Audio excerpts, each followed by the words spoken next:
The following is sponsored by our friends and community supporters at McNeese Wheeler Attorneys. McNeese Wheeler is a boutique law firm in Spokane, handling matters in both Washington and Idaho. Areas of law include business law, wills, trusts and estates, family law, personal injury and wrongful death, and real estate matters. For your full-service legal needs, contact McNeese Wheeler Attorneys.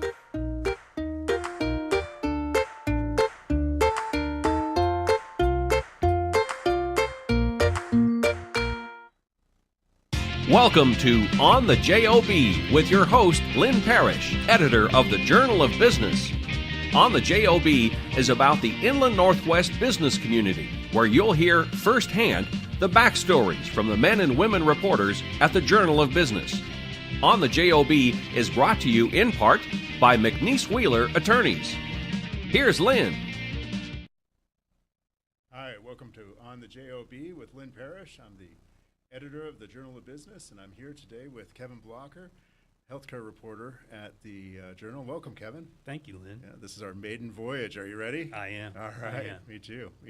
So, Kevin, you wrote a story this last time about a new medical assistant apprenticeship program that Providence Medical Group had started. Correct. Why don't you tell us a little bit about that?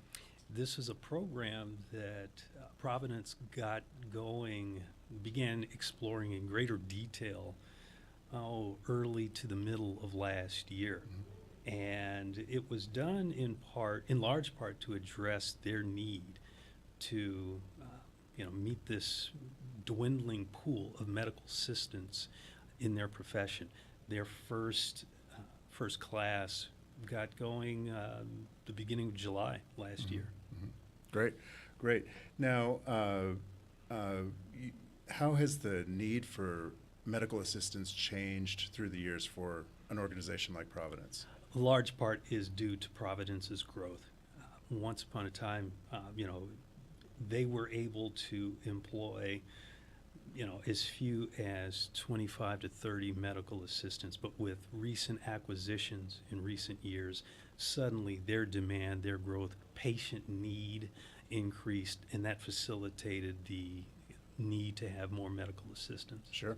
Now, I don't know that I was fully aware of the title of medical assistant before I read your story and learned about this new apprenticeship program. What exactly does a medical assistant do? The medical assistant is the individual that you have more interaction with than the physicians themselves. They are the ones who are checking you in. They are taking blood pressure. They are drawing blood in situations that the doctor isn't available to do. They are much more hands-on with the patient, and a large part of what they're also doing is bringing a level of comfort, if necessary, to patients. Oh, that's great. It's interesting to me, Kevin, that a lot of what we talk about when we talk about shortages in the healthcare field has been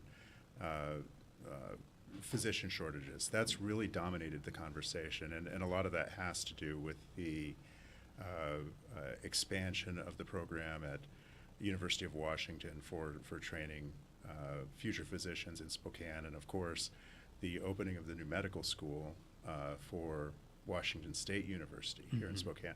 So it's interesting that we're seeing the same conversation with people who are in more entry-level positions within the field. I was curious to know how have medical assistants traditionally been trained? Historically in the region, in the Inland Northwest, between Carrington College and Spokane Community College, they have been the two schools that have provided the industry with the largest number of medical assistants here in the area. The challenge that those students face after anywhere from a 3/4 to, depending on the level of certification that they want to get as an MA, 3 to 6 quarters, those students are often coming out with some kind of financial debt. and these are low-paying jobs. So suddenly you've got this medical assistant who has spent money, who has student loans, going to work for an employer and is at or just above entry level. What Providence has done is they've said, we're going to open up this program in such a way that we're going to forgive student debt. We're going to forgive the cost to train you, provided Sure. you are committed to us for an indefinite period of time. Providence would like to take the medical assistant program and ultimately use that as an entry point for future employment. You can continue to work as a medical assistant. Sure. You can also, if you are so inclined, begin the process of looking elsewhere, begin the process of looking at other positions in the healthcare industry within the Providence system. So the medical group is using the medical assistant to, one, fulfill a need at the point of entry, as well as filling other positions that, might become available to those particular assistants. Sure. And one of the things you talked about in the story was reducing turnover at those positions with this program. Does that have to do with the compensation level when people start out in those positions? Exactly. It's very competitive, where the program director said that it's a very competitive process. If you so much as offer, another clinic or another hospital has the ability to offer another 50 cents, $1 to $1.50 per hour, that medical assistant is gone. Sure. So if they can take away that financial challenge in the form of a subsidized tuition, all the better. Yeah, oh, that's great. And it's interesting, and you can understand that dynamic from the employer standpoint. Oh, absolutely. And the employee standpoint, where if you have that debt, are making that low of a wage, that 50 cent to $1.50 increase in pay is going to make a big difference for you. Definitely. Now, you talked about this being an entry-level position of sorts. Can people move on with the training that they have as medical assistants into other aspects of healthcare, or does that require additional training? More often than not, it requires additional training.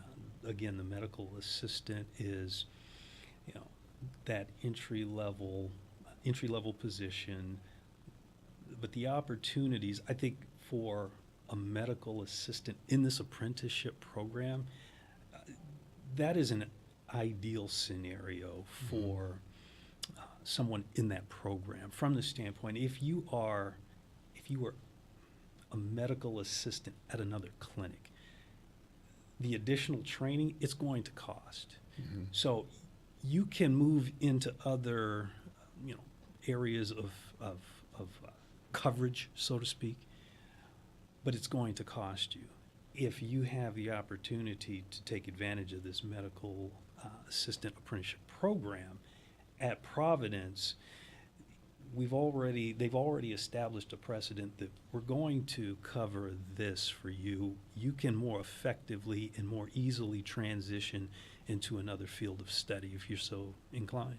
Well, that's great. That's great. The following is the sponsored interesting by thing our about this is that this conversation is occurring in a broader field of a tight labor market. So we just received the numbers for October's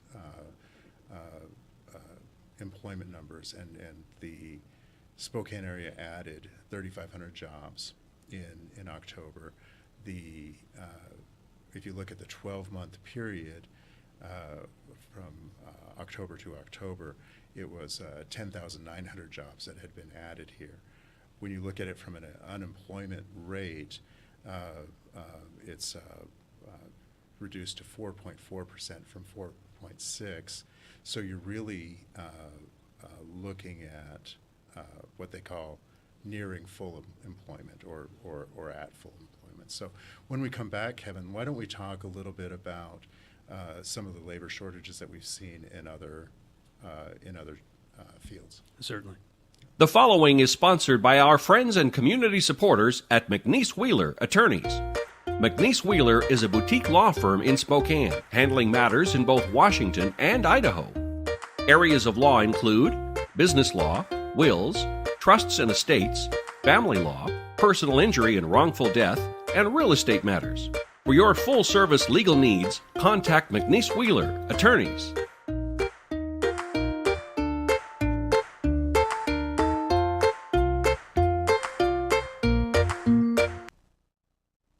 All right, welcome back. I'm here with Kevin Blocker, our healthcare reporter for the Journal of Business. Kevin, we were talking before the break about the overall labor market. So when we talk about the medical assistant apprenticeship program, we're talking about reducing employee turnover for Providence and having a more reliable workforce. So in your reporting beyond the healthcare field, have you seen or heard about shortages in other professions or other employers struggling to find the workers that they need? Yes, I hear it across the board. One particular field that I continue to hear it more than any, I was actually talking with the construction manager next door to us at the building going up. Sure. He says it is a struggle to find qualified laborers in the construction industry. There is a real push on the part of general contractors to get people to fill those positions. Last week, I spoke with Dave Hootery, architect, who is on a national architecture organization. And the shortage of architects, not only here, but across the country, is something that the industry is having a really difficult time addressing. Since the end of the Great Recession, construction work has come back, and what the industry saw were a lot of senior and more experienced architects leaving the field altogether. In some instances, they are, whether it was to retirement or to other sectors of the economy, but right now, construction, labor, architect, and design, there is a real shortage, a real need for those positions to be filled. Yeah, and it's an interesting dynamic that you talk about because on one hand, as you referred to, it's the people who left professions during the recession and haven't come back. And then the other part of it is people who are retiring and at a rate that is not being replaced by people coming out of the trade schools or the universities, that sort of thing. It used to be in construction that you'd hear we're having a hard time finding good workers, and now that good part is just out. We're having a hard time finding workers. Exactly. Flat out. Yeah. Exactly. Yeah.